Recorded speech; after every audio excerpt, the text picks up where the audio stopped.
اگر پولیس کے نظام میں یہ نظام ہے کہ ایک شخص جس کو ڈینگو ہوا ہے اور وہ اتنا بڑا افسر ہے اور اس کو چھٹی نہیں دی جا رہی ہے، تو پھر باقی پولیس والوں کا کیا حشر ہوگا؟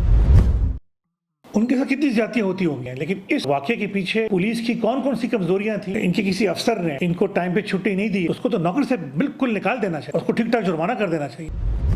تاکہ آئندہ کوئی پولیس کا بڑا جو افسر ہے وہ جرات نہ کرے اپنے سے ماتحت افسر کو اس طرح کے رسک پہ ڈال. کہ بیوی بچے ہوتے ہیں، اس کے والدین ہوتے ہیں، بھائی بہن ہوتے ہیں.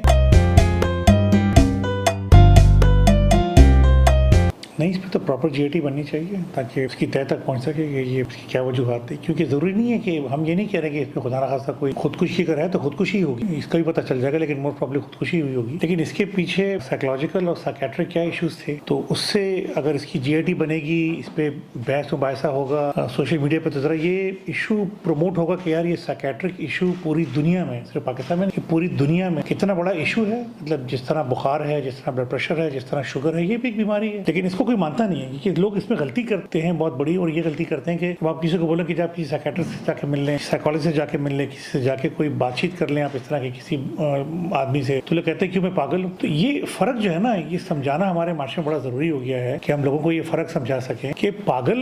اللہ نہ کرے کوئی بھی ہو جائے وہ ایک اور چیز ہے، لیکن یہ جو سائیکیٹرک ایشوز ہوتے ہیں یہ تو بعض اوقات ٹیمپریری بہت تھوڑے سے کوئی ایشو آدمی کو آ جاتا ہے، لیکن ڈاکٹر آپ کو اس کے حساب سے دوائی دے دیتا ہے اور آپ مہینہ 2 مہینے بعد آپ ماشاءاللہ بالکل ٹھیک ہو جاتے ہیں اور آپ کو پھر دوائی ختم ہو جاتی ہے. اور اگر کسی وجہ سے آپ کو دوائی کنٹینیو رکھنی پڑتی ہے تو دیٹ مینس کہ آپ کو وہ علاج چاہیے، بہت ضروری. ادروائز آپ کا آپ کے بیوی کے ساتھ، آپ کے بچوں کے ساتھ، آپ کا پیرنٹس کے ساتھ، آفس میں آپ کے پارٹنرز کے ساتھ، آپ کے امپلائر کے ساتھ، آپ کے امپلائیز کے ساتھ، سب کے ساتھ آپ کی زندگی جو ہے وہ اجیرن ہو جائے گی اور پرابلمٹک ہو جائے گی. تو آپ ایک چھوٹی سی دوائی آپ کو ضرورت ہے جو کہ آپ کے نروس سسٹم میں کوئی تھوڑا سا ایشو آ گیا ہے، جس کو اس سے ریکٹیفائی کرنا ہے، ٹھیک کرنا ہے، اس کو آپ چھوڑ دیتے ہیں جی میں کوئی پاگل ہوں کیا، اور اتنے بڑے ایشو کو آپ سیٹ اسائڈ کر دیتے ہیں اور اپنی پوری دنیا تباہ کر دیتے ہیں، پوری زندگی اپنی تباہ کر دیتے ہیں اس سے آپ، اور اپنے ساتھ جڑے ہوئے جتنے بھی لوگ ہیں ان کی زندگی بھی عذاب بنا دیتے ہیں. تو اس لیے اس پہ جی آئی ٹی ہونی چاہیے، اور تاکہ اس کا پتہ چلے کہ کیا وجوہات تھی. اور دوسرا سب سے بڑی بات یہ کہ اگر پولیس کے نظام میں یہ نظام ہے کہ ایک شخص جس کو ڈینگو ہوا ہے اور وہ اتنا بڑا افسر ہے اور اس کو چھٹی نہیں دی جا رہی ہے، تو پھر باقی پولیس والوں کا کیا حشر ہوگا؟ ان کے ساتھ کتنی زیادتیاں ہوتی ہوں گی. تو اس کا تو